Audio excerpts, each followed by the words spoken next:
All right.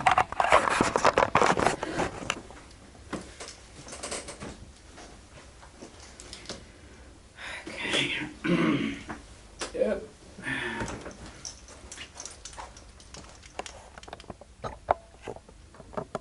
Okay. That's about it. Yeah. That's So one of we're these. both in there? Yeah, we're both in there. Okay. All right. Okay, I'm sitting here with one of the hardest working guys at Campus Crusade, and his name is Tim Freyer. Tim, thanks for your time. No, I appreciate it. It's good to be here. Why is your office bigger than mine? Look, they have to give it out to the people that Bringing in the big money. no, hardly.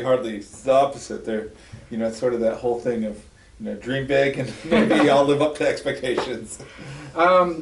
One of Tim's favourite sermons is found in 2 Samuel chapter 9, and this is one that you've preached. Yes. Tell us about it.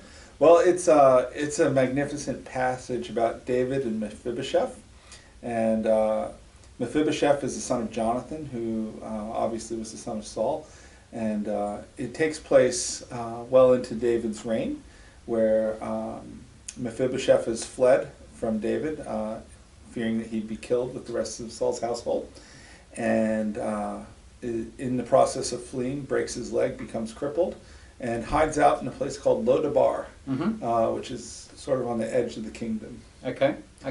So this passage is it's centered around God working in people's lives, and specifically David remembers a promise that he's made to Jonathan to show kindness. It's the word is chesed, which is it's an amazing Hebrew word for God's loving kindness. When I was in Bible college, we studied that, and it's one of the original ideas for the word grace. Most definitely, the yes. loving kindness, Yeah. and David showed Mephibosheth grace. Yes, yeah. No, it's an incredible passage, an incredible, yeah. Okay. Yeah. What's your big idea? Well, the idea that I came up with that was that God pursues us because of who He is, not because of who we are. Okay. So what is the big question you wanted to answer when you preached this sermon? Yeah. I think the big question, the heart thing that we were going for is, where do you find your significance and worth? What, a lot of times we talk about that being internal, and we know that obviously we find that significance and worth from God, but so often in life, our significance is found around us in the position we hold or the things we do. Yeah. Okay.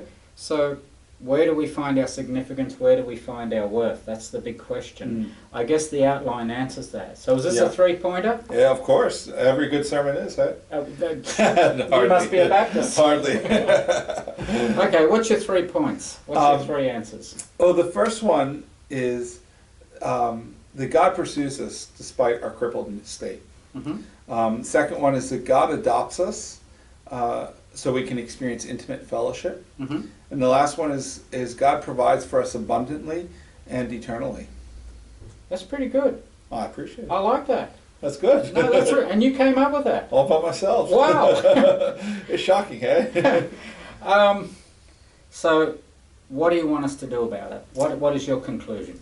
Yeah, I think the big idea is that theologically a lot of us would say, yes, we need to find our significance and worth in God and not in ourselves. But in practice, that doesn't happen a lot of times. And so I think the idea was really to help people realize that truth and to believe and to have that affect their lives. To go from here to here. Exactly. And then have that be an outflow, because I think that a lot of times we talk about being gracious to maybe our spouse or other people that we're connected with.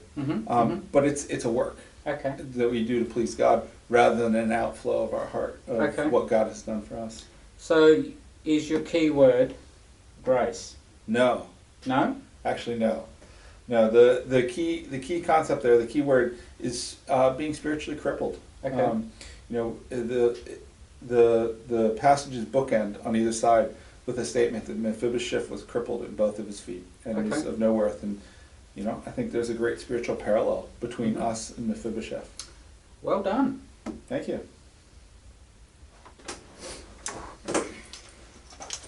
Perfect. You're good at this.